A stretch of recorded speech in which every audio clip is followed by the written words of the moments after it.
So following that sit that we just had, before getting into the talk about resilience, I wondered if anybody had any observations or perhaps questions about the practice. Every teacher presents instructions in a little bit of a different way, and I just want to give people an opportunity, and particularly if there are those of you who are relatively new to the practice and might have questions about how to actually do what we're trying to do here. Could also be observations.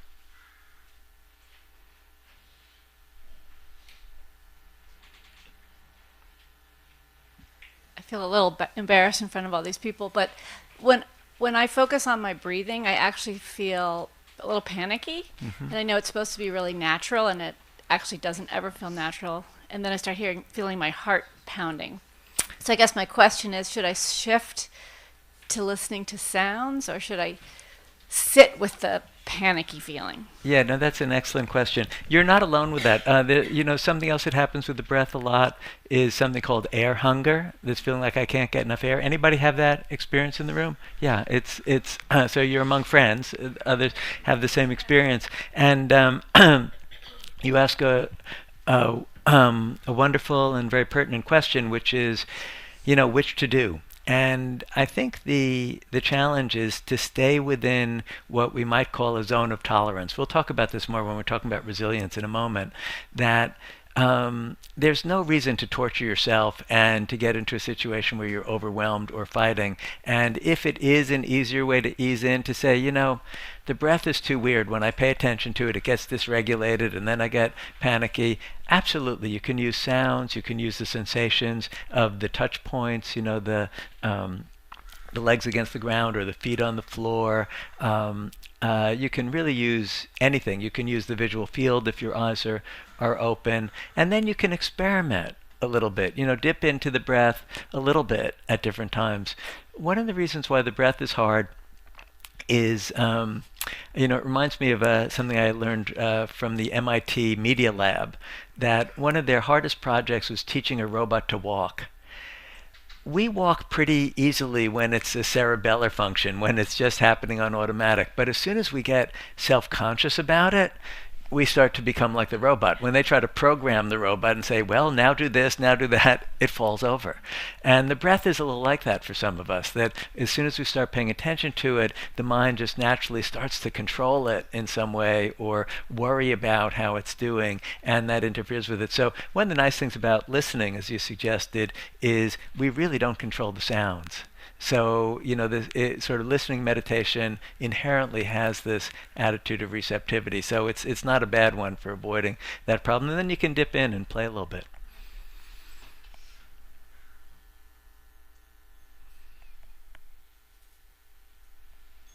Any other questions or observations or thoughts?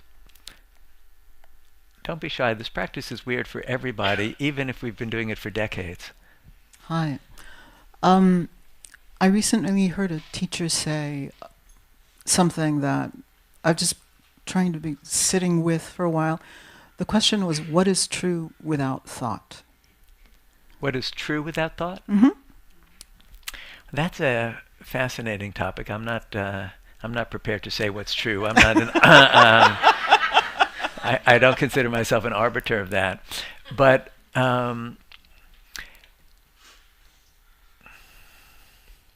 one of the things we notice the more we practice is that thoughts arise and pass against the backdrop of other aspects of consciousness, like sensory experience. In fact, one of the reasons why we repeatedly pick a sensory object in the practice is to develop what in psychological circles is called metacognitive awareness. It's the ability to see a thought as a thought rather than believing that a thought is a representation of reality in some way. And you see this in Zen tradition where they say a finger pointing to the moon is not the moon. It's this idea that whatever our conceptual framework is, it doesn't fully capture phenomena.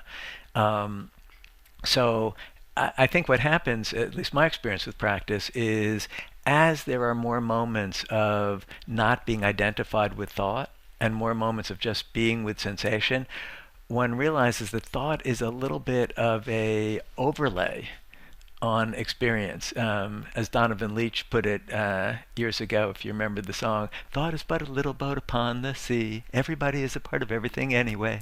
You can be happy if you let yourself be. That theme, sorry for my lack of singing ability. We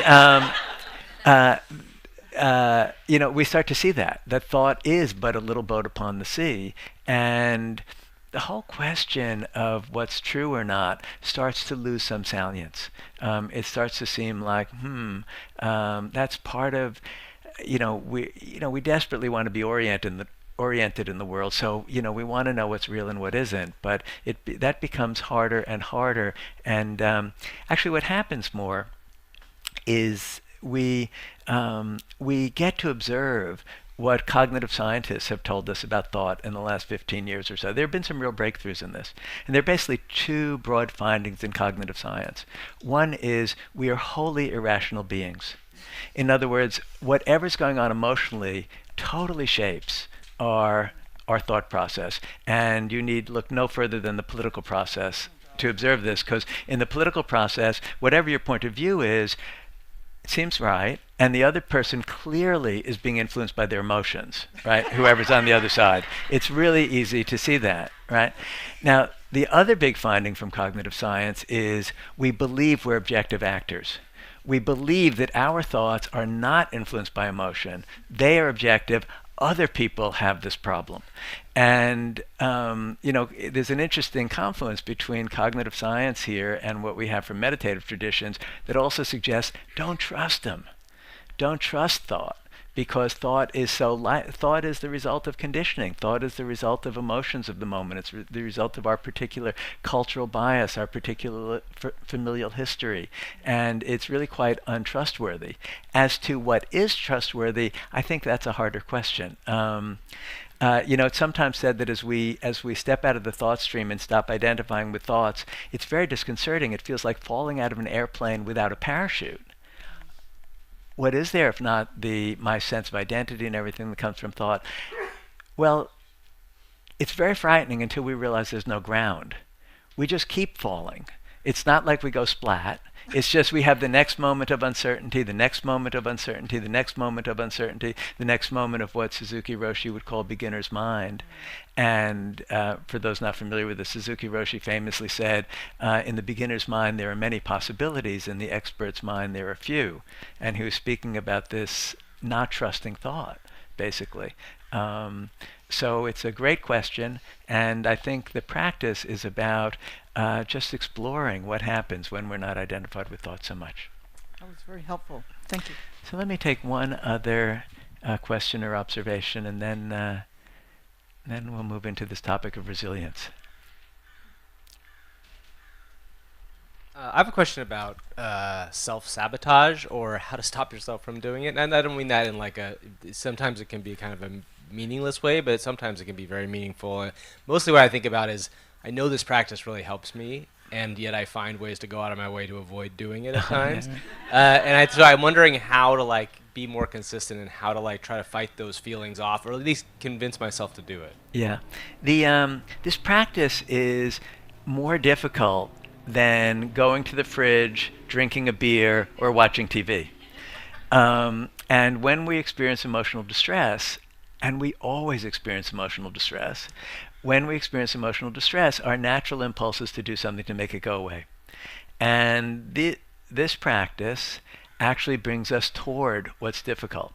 The reason it's hard to be here now is because when we're not distracting ourselves, we feel every feeling and think every thought that we've pushed out of awareness during the rest of the day because it was in some way uncomfortable or downright painful. And all of this material comes back in when we do the practice. So the first step, to my mind, is to realize it's not because I'm doing the practice wrong necessarily. It's not because I'm broken. It's because I'm human. And I, like everybody else, am constantly defending against distracting from difficulty, and bringing attention back to it initially is painful.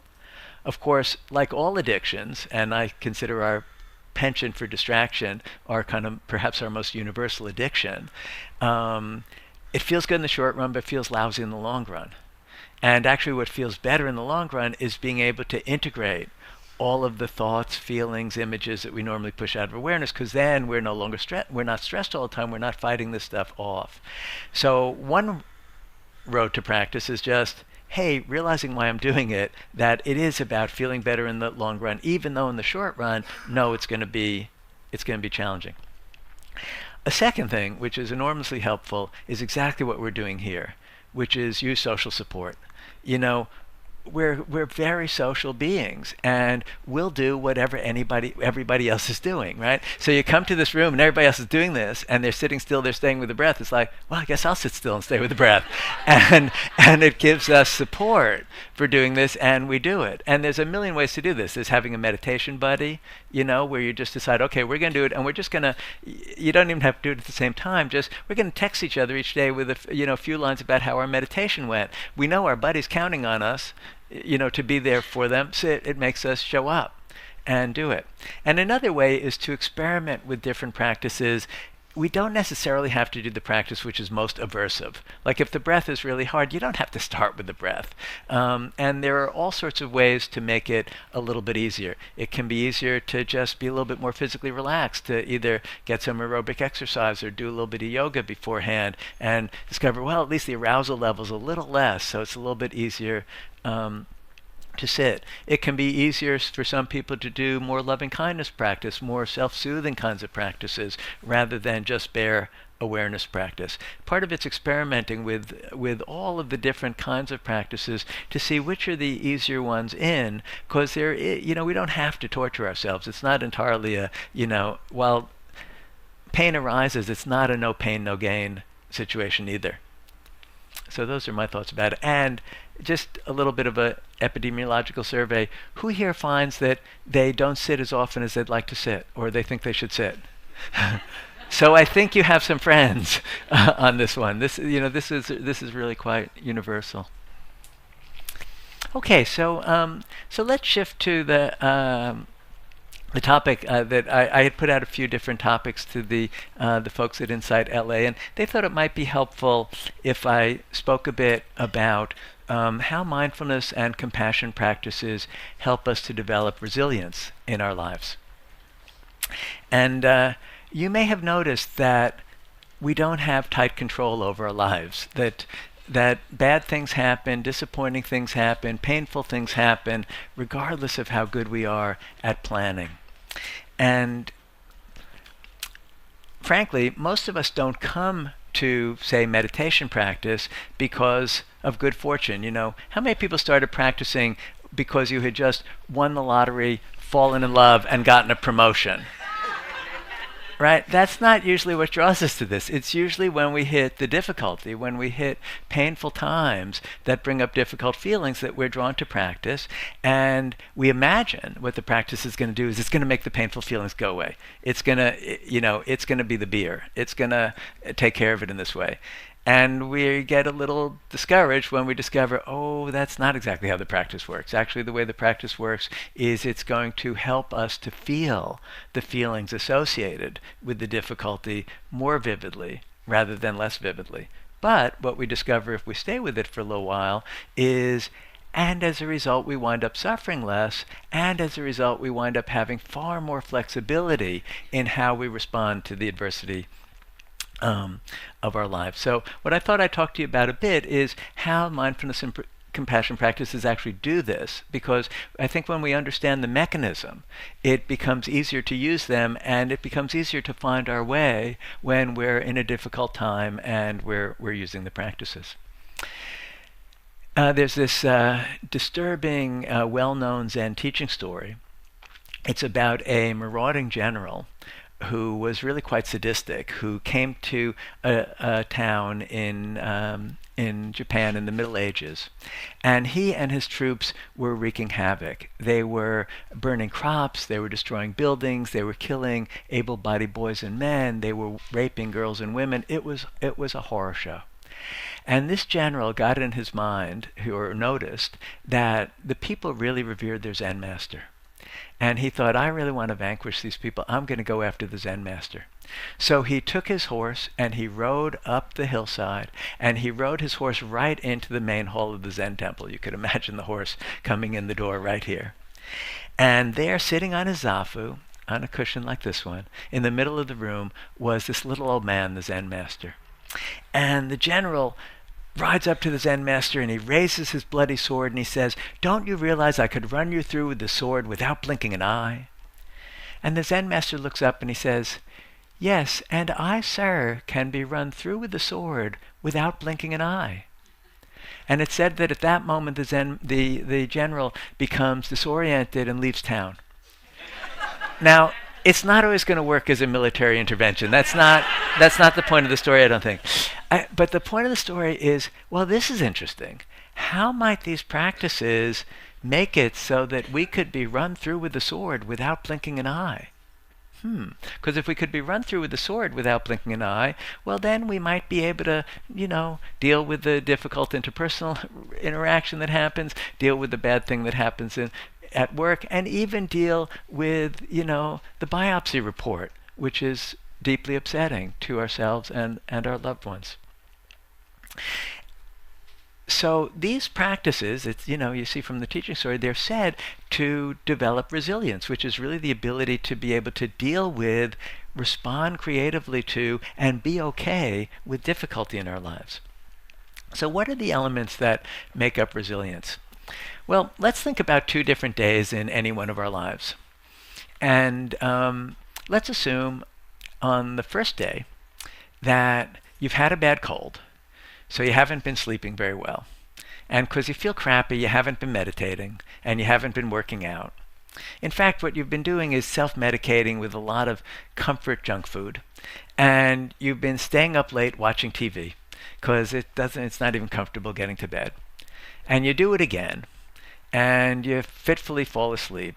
And the next morning, bah! The alarm clock rings and wakes you up. And you look out the window, and at least where I live, it's 33 degrees and raining. And let's say you live with another person, and you go into the kitchen, and you have one of these 5-minute interactions that can ruin your whole day. You say something, he or she says something, you say something, they say something, the day's shot. It all escalates, right?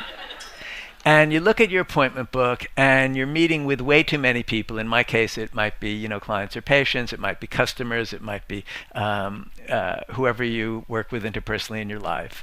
And truth be told, when you look at who you're going to meet with, a lot of them are not your favorites. And it's with this as a background that you drag yourself into your car, and you start driving to work. And initially, it's very faint. You're not sure if you hear something, but there's a little bit of a thump, thump, thump.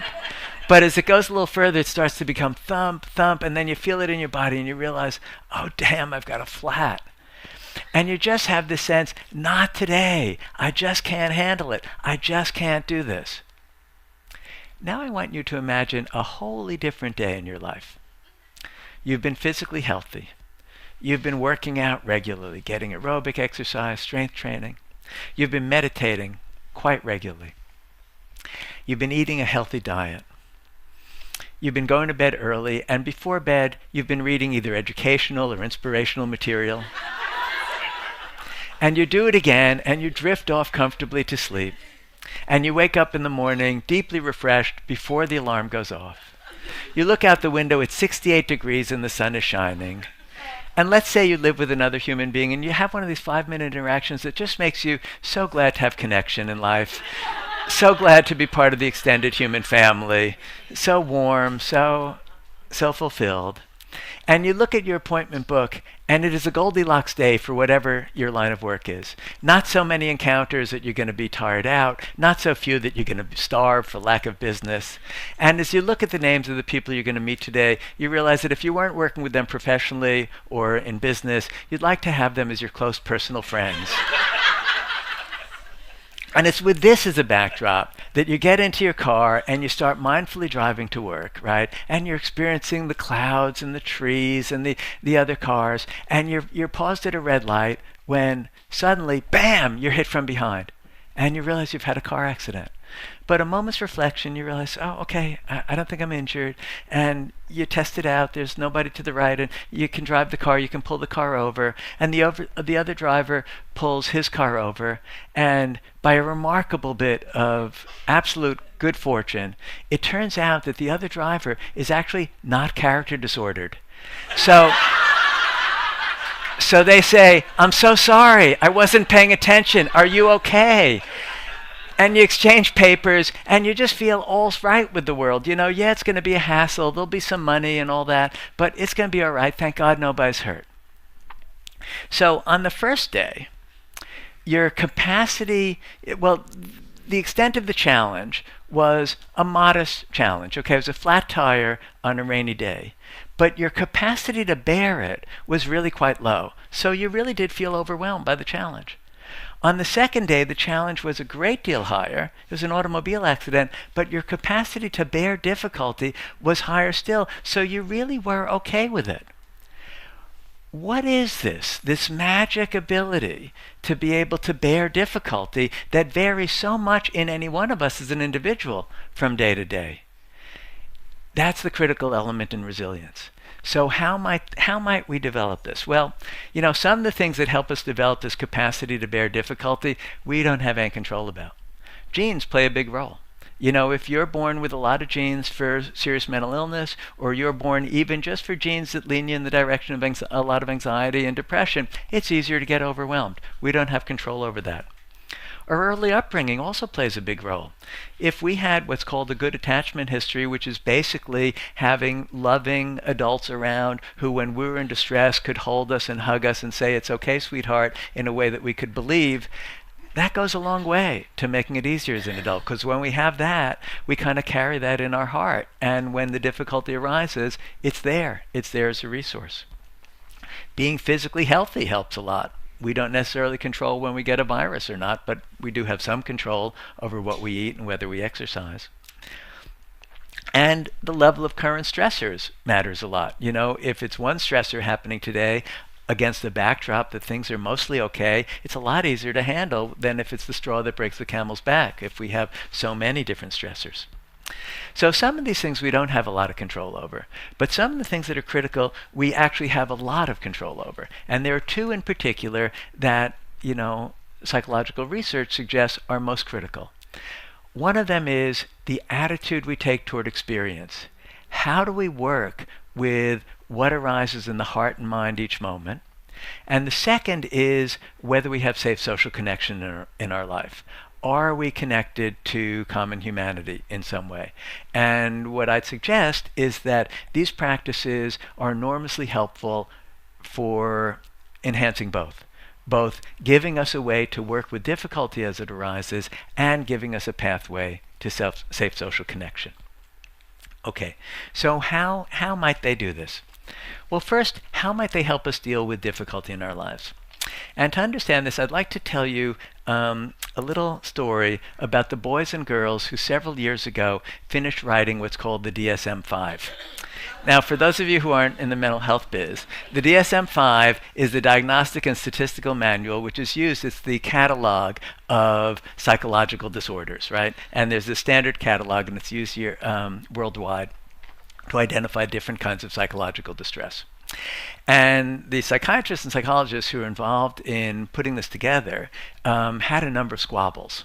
And one of the squabbles was characterized, I heard this from a psychologist who was part of the committee writing this book, was between what he called the lumpers and the splitters. And the splitters were people who thought what was wrong with the previous diagnostic manual was we didn't yet have enough categories. We were inadvertently lumping apples and oranges together, and if we could create more categories, well, then we could create targeted treatments to particular difficulties, and in fact, we could develop new pharmaceuticals for those particular difficulties. The lumpers, who tend to be practicing clinicians and regular old human beings, hear this, and they tend to roll their eyes and they say, Really? Those who are clinicians would say, I rarely saw a client who had a single DSM-4 diagnosis, the old manual. In fact, almost everybody who came in to see me had a little bit of this, a little bit of that, a tad of the third thing, and to be perfectly honest, the diagnosis changed from week to week. I don't really see how having more categories is going to help us very much. In fact, say the lumpers, I think if you get all hung up on these different categories, you're going to miss the forest for the trees. Now, the splitters at that moment naturally say, what forest? And the lumpers say, well, you're going to miss the commonalities in human suffering. You're going to miss the things that unite us that cause psychological distress across the board. And at this point, the splitters are, completely confused. They say, what commonalities in human suffering? That's like saying, what's the commonalities between syphilis and a broken leg? They're both problems, yeah, but isn't it important to differentiate between them? And the lumpers say, well, no, when it comes to human psychological distress, it's a hell of a lot less important than you think.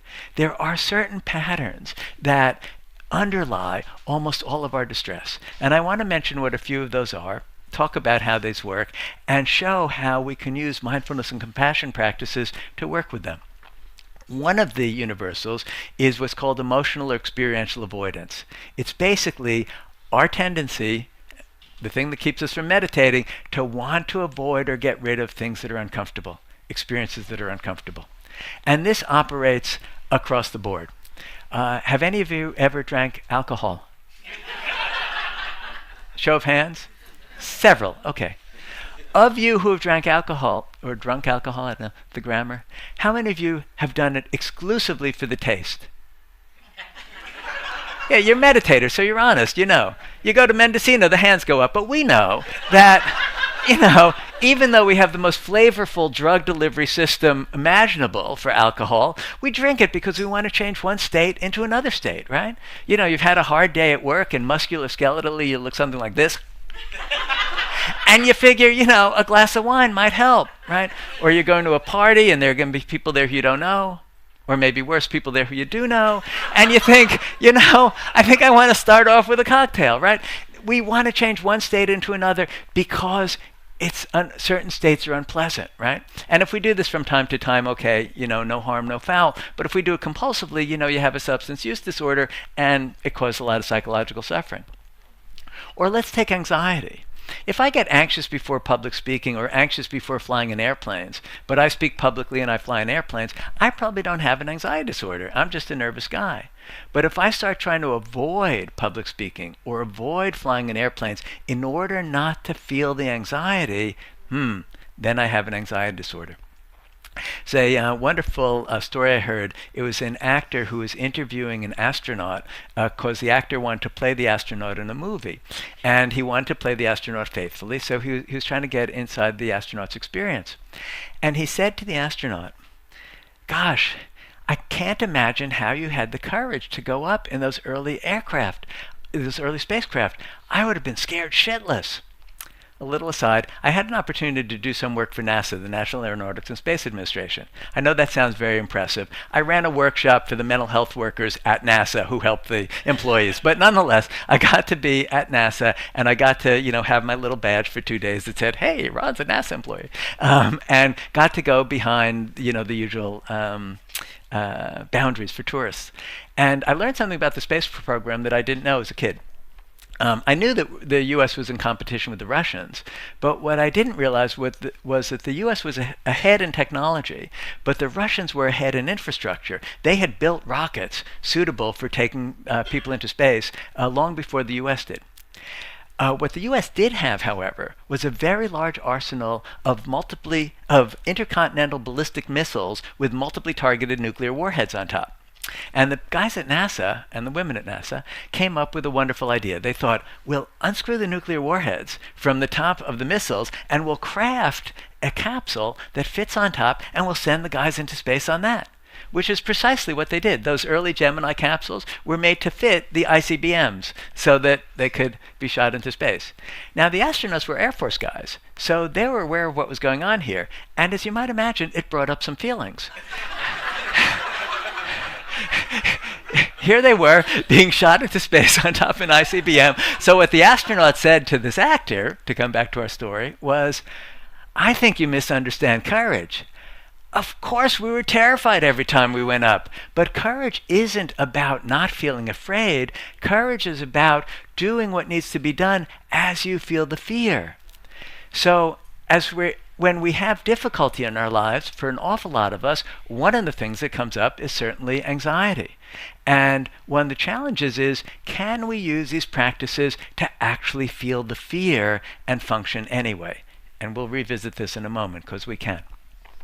Let's look at another common problem that happens when we're overwhelmed. A lot of times when we get overwhelmed, we become depressed. Most of us have been depressed, and most of us have been sad at some point in our life. And even if you don't meet clinical criteria, you've never sought help, you know what it feels like to be depressed. So let me ask you, in your own experience, and I'll repeat what you say so we don't have to use the mic, how do depression and sadness feel different? How's the experience different in your own experience? How do depression and sadness feel different? We've all felt both. Yes? In my experience, which is very vast with depression, is that depression is debilitating. Depression is debilitating and saps your energy in a way that sadness is not. Yes?